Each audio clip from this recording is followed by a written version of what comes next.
ആതിര പഠിച്ച കോളേജ്? അതെ. ഇറങ്ങ. എന്തിനാ? ഇറങ്ങാൻ.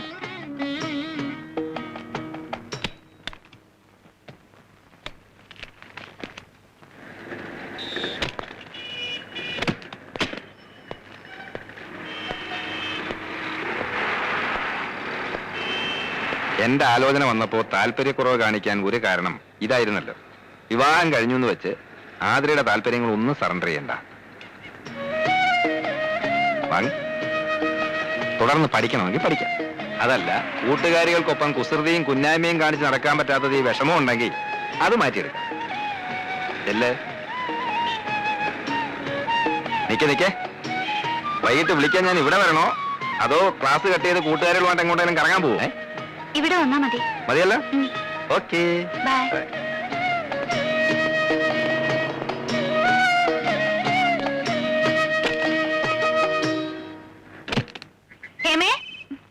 അയ്യോ, നമ്മൾ എന്തായി കാണുന്നേ? വിശ്വാസം വരുന്നില്ല അല്ലേ? എങ്ങനെയെങ്കിലും ചാടി വരുമെന്ന് എനിക്ക് അറിയായിരുന്നു. എത്ര നേരത്തേക്കാ പരോളിൽ ഇറങ്ങിയിരിക്കുന്നത്? ഉടനെ പോണോ? പരോളല്ല വേണേ, ശരിക്കുള്ള മോചന.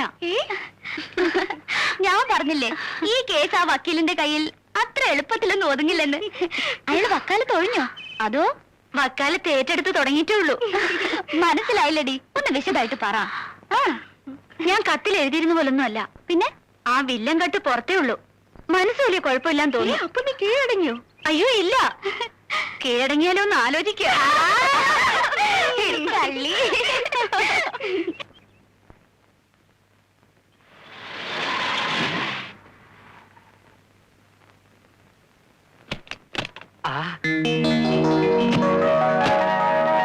ആരാ വന്നിരിക്കുന്നത് നോക്ക്. കാർമേഘം ഒഴിഞ്ഞ് ആകാശം തെളിഞ്ഞു തോന്നല്ലോ. വരൂ വരൂ, അകത്തേക്ക് വരൂ. വാ. നമസ്കാരം. വരൂ, അകത്തോട്ടിരിക്കാം. ഇരിക്കേ. ഞങ്ങൾ ഇന്നലെ അങ്ങോട്ട് വരുന്ന കാര്യത്തിനെ കുറിച്ച് സംസാരിച്ചതേ ഉള്ളൂ. ആര് സംസാരിച്ചു? ചേട്ടൻ. ഓ, ഞാനങ്ങ് മറന്നുപോയി. അപ്പൊ ചേട്ടൻ പറഞ്ഞു നിങ്ങൾ ഇങ്ങോട്ട് വന്നിട്ട് പിന്നെ ഞങ്ങൾ അങ്ങോട്ട് വന്നാ മതിയെന്ന്. അല്ലല്ല, നമ്മൾ അങ്ങോട്ട് എന്നിട്ട് അവർ ഇങ്ങോട്ട് വന്നാ മതി. അത് തന്നെയാണ് ഞാനും പറഞ്ഞത്. ഇങ്ങേരുടെ ഒരു മുടിഞ്ഞ മറവി. ഒരു കുറ്റമാണോ? ഏതായാലും ഞങ്ങളുടെ കടം തീർന്നല്ലോ. ഇനി നിങ്ങൾക്ക് അങ്ങോട്ട് വരാമല്ലോ. പിന്നെന്താ, അങ്ങോട്ടോ ഇങ്ങോട്ടോ ഒന്ന് ഇറങ്ങാൻ പരിചയക്കാരുടെ വീടില്ലാതെ ശ്വാസം മുട്ടി ഇരിക്കുകയായിരുന്നു ഞാനും ചേട്ടനും. അല്ലേട്ടാ? വല ചെലക്കാണ്ടിരി, ഇവർക്കും എന്തെങ്കിലും പറയാനുണ്ടാവും. വലേ? അതെ, വസന്ത കോകില. നീളം കുറച്ച് വാല തുടങ്ങിയ പിന്നെ ചീഫ് മിനിസ്റ്റർ വണ്ടി പോലെ നിർത്താൻ പാടാ. ഭയങ്കര തമാശക്കാരനാ, അതുകൊണ്ട് എനിക്കിവിടെ ബോറടിയില്ല. മിസ്സസ് നന്ദകുമാർ എന്താ ഒന്നും മിണ്ടായിരിക്കുന്നേ? അതിന് നീ ഒരു ഗ്യാപ്പ് കൊടുത്തിട്ട് വേണ്ടേ? ആതിര ഇതുപോലെ കൂടുതൽ സംസാരിക്കുന്ന കൂട്ടത്തിലല്ല. പിന്നെ എല്ലാരുമായിട്ടും പരിചയമായി വരുന്നല്ലേ ഉള്ളൂ. അയ്യോ, ഹണിമൂൺ ട്രിപ്പ് ഒന്ന് പ്ലാൻ ചെയ്തില്ലേ? ഈ തൊട്ടാവാടിയെ വേറൊരു സ്ഥലത്തുനിന്ന് പറിച്ചു നട്ടല്ലേ, അതിന്റെ വാട്ടം ഒന്ന് മാറിയിട്ട് പോവാന്ന് വെച്ചു. അറിയാ, ഒരു മാസത്തെ വെക്കേഷൻ ഇപ്പൊ കോടതി അടയ്ക്കുമല്ലോ, അപ്പൊ ഒരു വിചാരണ പ്ലാൻ ചെയ്യണം. അയ്യോ, എന്നാ നമുക്കും കൂടെ ഒരു വിചാരണ പ്ലാൻ ചെയ്യാല്ലേട്ടാ? അയ്യോ വേണ്ട, വാരി പ്രതിയാവും. വന്നിട്ട് ഇത്രയും നേരമല്ലേ, ഇവർ കുടിക്കാൻ എന്തെങ്കിലും കൊടുത്തോ? അയ്യോ, ഞാൻ ഇപ്പൊ അത് ഓർത്തതേ ഉള്ളൂ. ചേട്ടൻ വന്ന് തേങ്ങ തിരുവിത്താ, ഞാൻ അവര് നനയ്ക്കാം. ചെല്ല് ചെല്ല്. ഇവരിരിക്കുന്നെന്നും പറഞ്ഞ നാണിക്കൊന്നും വേണ്ട. വിവാഹ ജീവിതത്തിൽ ഭാര്യയ്ക്കും ഭർത്താവിനും തുല്യ സ്ഥാനമാ, അല്ലെന്ന് നന്ദേട്ടൻ പറയട്ടെ. തീർച്ചയായും. വന്നേ, നമുക്ക് അടുക്കളയപ്പോ. എന്തോ ഒരു വല്ലാത്ത മണം, കരിഞ്ഞ മണം വരുന്നല്ലോ. എന്റെ ഹൃദയം കരിഞ്ഞ മണമാണ്. ഇത് ഹൃദയമല്ല, തുണി കരിഞ്ഞ മണമാണെന്നാ തോന്നുന്നത്. അയ്യോ, എന്റെ ചുരിദാർ തേക്കാൻ വന്നിട്ട് പെട്ടി ഓഫ് ചെയ്തില്ലേ? അയ്യോ, ഞാൻ മറന്നുപോയി വല്ലേ. എനിക്ക് വയ്യ ഇയാളെ ഒരു മറവി. സാധാരണ എല്ലായിടത്തും ഭാര്യയാണ് ഭർത്താവിന് ഇസ്തിരി ഇട്ട് കൊടുക്കുന്നത്. ഇവിടെ നേരെ തിരിച്ച.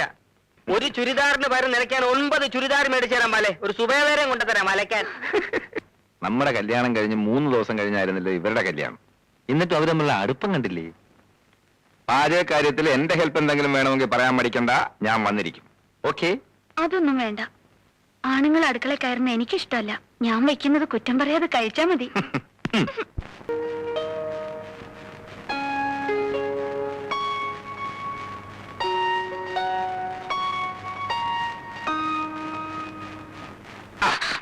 എന്നും വൈകുന്നേരം കുത്തി പൊടി എന്താണെന്ന് അറിയാമോ? അങ്ങനെ ഇപ്പൊ അറിയണ്ട. ഒരാളുടെ പേഴ്സണൽ ഡയറി വായിക്കുന്ന ശീലം അത്ര നല്ലതല്ല. വലിയ വക്കീലായിട്ട് ഇതൊന്നും അറിയില്ലേ? നമ്മളിടയിൽ എന്തോന്ന് പേഴ്സണൽ. ഇരുമയാണെങ്കിലും നമ്മളൊറ്റ കരളല്ലേ, നീ എന്റെ ജീവനല്ലേ. അത് വേ ഇതേ, അതുകൊണ്ട് ഇപ്പൊ ഇങ്ങോട്ട് കൈ കടത്തണ്ട. അപ്പോ പിന്നെ എപ്പോ കൈ കടത്താം? പറയാം. ഒരു മുതുമുത്തശ്ശനായി പള്ളിയൊക്കെ കൊഴിഞ്ഞ് വടിയും പിടിച്ചു നടക്കുന്ന ഒരു വയസ്സനായി നന്ദേട്ടൻ ഏതെങ്കിലും മൂലയ്ക്ക് കുത്തിയിരിക്കുമ്പോ ഞാൻ അടുത്തു വരാം. അന്ന് നമുക്ക് ഒരുമിച്ചിരുന്ന് ഈ ഡയറി വായിക്കാം. മറക്കണമെന്ന് കരുതിയതും ഓർമ്മിക്കാൻ പാടില്ലാത്തതുമായ പലതും ഇതിലുണ്ടാവും. അന്ന് കിട്ടുന്ന ആ സുഖം ഇന്നിത് വായിച്ച പിന്നെ കിട്ടിയെന്ന് വരില്ല. അതുകൊണ്ട് അന്ന് വായിക്കുന്നതല്ലേ സുഖം. ഓ മതിയെങ്കിൽ മതി.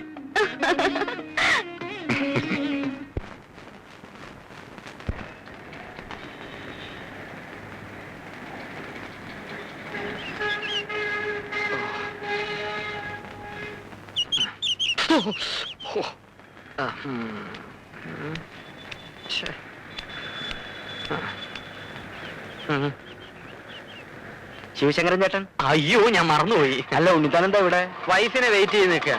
അവള് മുടിയുടെ തുമ്പൊന്ന് ലെവൽ ചെയ്യാൻ ബ്യൂട്ടി പാർലറിലോട്ട് കയറി. ഇപ്പൊ മുക്കിന് ഇതല്ലേ ഉള്ളൂ. കേറിയിട്ട് ഇപ്പൊ മണിക്കൂർ 1 കഴിഞ്ഞു. അല്ല നന്ദനെ കണ്ടിട്ട് ദിവസം കുറച്ചായി. അവിടെ വിശേഷമൊന്നുമില്ലല്ലോ. തുടക്കത്തിലുണ്ടായിരുന്ന അവസരങ്ങളൊക്കെ മാറി. അവര് സ്മൂത്ത് ആയിട്ട് കഴിയുന്നു. സ്മൂത്തായി തീരുമെന്ന് കരുതിയിരുന്ന എന്റെ ലൈഫ് ഗട്ടറിലുമായി. അല്ല അതെന്ത് പറ്റി? ഞാൻ ഭാര്യയെ കുറ്റപ്പെടുത്താമെന്ന് കരുതരുത്. ഒരു ഭർത്താവ് മനോഭാവമാണ് അവൾക്ക്. പൂർണ്ണമായിട്ടൊരു ഭാര്യയാകാൻ എനിക്ക് കഴിയുന്നില്ല. അതാ കുഴപ്പം. അല്ല ഉണ്ണിത്താനെ, ജീവിതമാകുമ്പോ ചില വിട്ടുവീഴ്ചകളൊക്കെ വേണ്ടി വരും. വിട്ടുവീഴ്ചകളൊക്കെ വേണ്ടി വരും, ശരിയാണ്. ഒന്ന് കുനിഞ്ഞു കൊടുത്താ ചാടി തലേ കയറും. ആണത്തം കളഞ്ഞിട്ടുള്ള ഒരു വിട്ടുവീഴ്ചയ്ക്കും ഞാൻ തയ്യാറല്ല. നേമനെ തറവാട്ടിലേ ഞാൻ. അല്ല പിന്നെ അല്ല ദേ വരും നമ്മുടെ വസന്തകോവിലം. നമ്മുടെ വസന്തകോവിലേ? അല്ല നമ്മുടെ. അല്ല അതേന്ന്. ആണോ?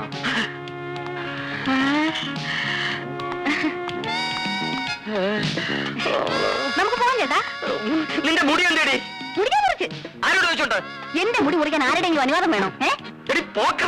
റോഡാണ് മോശമല്ലേ? പിന്നെ നിനക്ക് മുട്ടറ്റ മുടി ഉണ്ടായിരുന്നോണ്ടാണ് ഞാൻ നിന്നെ കല്യാണം കഴിച്ചത്. അജാനു ബാഹു. അത് നിനക്കറിയോ? ഓ, അപ്പൊ ഉണ്ണിയേട്ടൻ എന്റെ മുടിയാണ് ഇഷ്ടപ്പെട്ടത്, എന്നെ അല്ലല്ലേ?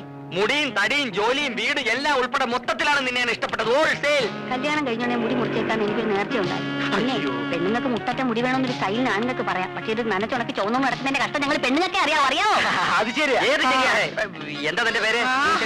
ശിവശങ്കരൻ. നന്നായിട്ട് കാറ്റ് കയറും. എന്തൊരു സുഖം. അയ്യോ, അപ്പൊ ഞാനേ വരും. വരണ്ട. കഴുത്തി പൂടയില്ലാത്ത കോഴികളെ ഞാൻ എന്റെ സ്കൂട്ടറിന്റെ പിന്നെ കേറ്റാറില്ല. നീ മുടി പോയ സുഖത്തിൽ സുഖിച്ച് റോഡേ നടന്നു വന്നാൽ അവിടെ മുടിഞ്ഞും മുടി തെളിച്ച ശവം.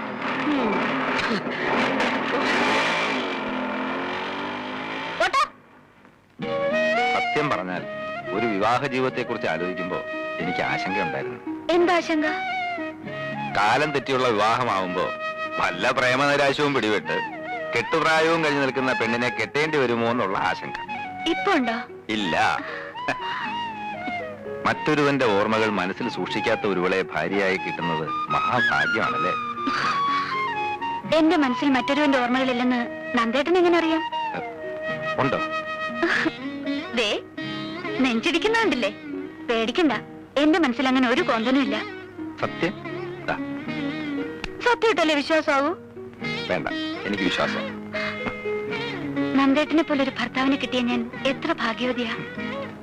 തുറന്നു പറയണം, ആതിരയുടെ ഇഷ്ടവും ഇഷ്ടക്കേടും മനസ്സിലാക്കാൻ എനിക്ക് കഴിയുന്നുണ്ടോ? ഇല്ല. കല്യാണം കഴിഞ്ഞിട്ട് മാസം 3 ആയില്ലേ? എന്നെ ഇതുവരെ നന്ദേട്ടൻ കോടതിയിലൊന്ന് കൊണ്ടുപോയോ? അഡ്വക്കേറ്റ് നന്ദകുമാർ കോടതിയിൽ ഷൈൻ ചെയ്യുന്ന കാണാൻ അദ്ദേഹത്തിന്റെ ഭാര്യയ്ക്ക് കൊതി കാണില്ലേ? അത്രേ ഉള്ളൂ. നല്ലൊരു കേസ് വരട്ടെ, അപ്പൊ കൊണ്ടുപോവാം. അപ്പൊ ഇപ്പൊ വക്കീലിന് കേസൊന്നും ഇല്ലേ? അയ്യോ, ഇപ്പൊ ഉള്ളത് മോഷണം, പിടിച്ചുപറി, അതിർത്തി തർക്കം, ഇതൊക്കെയാ. ഗായത്രി മേനോൻ കൊലക്കേസിന്റെ വാദം തുടങ്ങട്ടെ, അപ്പൊ കൊണ്ടുപോവാം. മണി 12. തൽക്കാലം കേസ് കിട്ടഴിക്കണ്ട. ബെഡ്റൂം അതിനുള്ളതല്ല കേട്ടോ.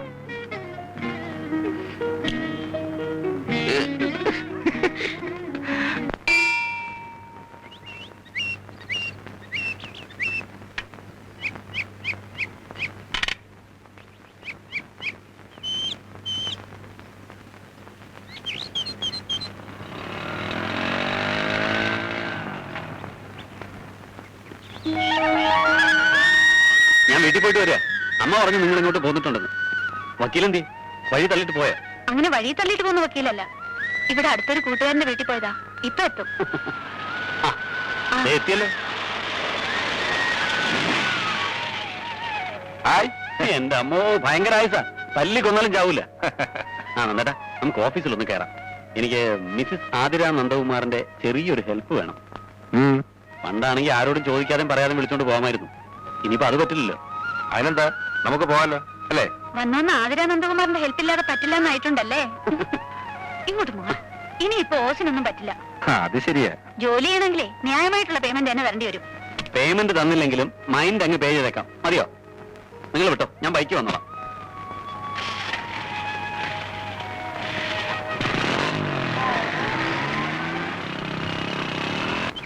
ഉണ്ണിയേട്ടൻ ഇത്ര ധൃതി വെച്ച് എങ്ങോട്ടാ? മരിക്കാൻ കോടതിയിലോട്ട്, അല്ല പിന്നെ എങ്ങോട്ടാ? എന്നും എന്നെ എന്റെ ഓഫീസിൽ ഇറക്കി വിട്ടിട്ടല്ലേ ഉണ്ണിയേട്ടൻ പിന്നെ പോകുന്നത്? ആ പതിവ് ഞാൻ നിർത്തി. അല്ല പോകുന്ന പിന്നെ. നിർത്താൻ എന്താ സർക്കാരിന് ആനുകൂല്യമാണോ? ഓ അതിന്റെ കാരണമാണ് എനിക്കറിയേണ്ടത്. കാരണത്തല്ല നീ ഇപ്പൊ പിടിച്ചിരിക്കുന്നത്. എടി, ഒരു പെണ്ണിനെ പെണ്ണാക്കുന്നത് അവളുടെ മുടിയാണ്. തൊഴാം വാർ മുടിക്കും മുടിക്കും എന്ന് കവികൾ പറഞ്ഞിരിക്കുന്നത് വെറുതെ അല്ല. നിന്നെ ഈ കോലത്തിൽ കാണുമ്പോ ചില ധീരകൃത്യങ്ങൾ ചെയ്തതിന് ചില പെണ്ണുങ്ങളെ മൊട്ടയടിച്ച് കോടതി കൊണ്ടുവരുന്നതാണ് എനിക്ക് ഓർമ്മ വരുന്നത്. അതിന് ഞാൻ മുഴുവനും കളഞ്ഞില്ലല്ലോ. ഉണ്ണിയേട്ടന് വേണ്ടി കുറച്ച് നിർത്തിയിട്ടില്ലേ? ഇതാ. നിർത്തിക്കോ, പരുവുമ്പോ ഞാൻ മൂടോടെ വെട്ടിയെടുത്തോളാം. അതും കൂടി വടിച്ചിറക്കിട്ട് ഏതെങ്കിലും ആശ്രമത്തിൽ പോയി ഇരിക്കടി. പുണ്യം കിട്ടില്ലെങ്കിലും കാശ് കിട്ടും, ഉറപ്പാ. മിണ്ടി പോരുത്, എന്റെ കണ്ണു വെട്ടത്തു പോ. മുടിഞ്ഞവളെ, മുടി കളഞ്ഞവളെ. മുടി കൊടുത്ത പ്രാന്ത് തോന്നാൻ ഇയാൾ എന്തോന്ന് വെളുത്ത ആദിവാസിയാ? സാർ, ചന്ദ്രബാനുവിന്റെ ഫോൺ ഉണ്ടായിരുന്നു. എന്താ?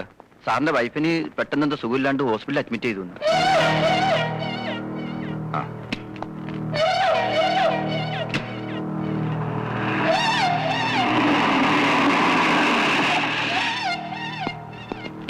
ആ, പേടിക്കാനൊന്നുമില്ല, ഒരു ചെറിയ തലയിറക്കം. Now she's okay. അഡ്വക്കേറ്റ് നന്ദകുമാറിന് ഒരു ജൂനിയർ ഉണ്ടാകാൻ പോകുന്നു. റിയലി? വെരിഷിനോ? അകത്തുണ്ട്, ചെല്. ഞാൻ ഈ മരുന്ന് വാങ്ങിച്ചിട്ട് പോരാ.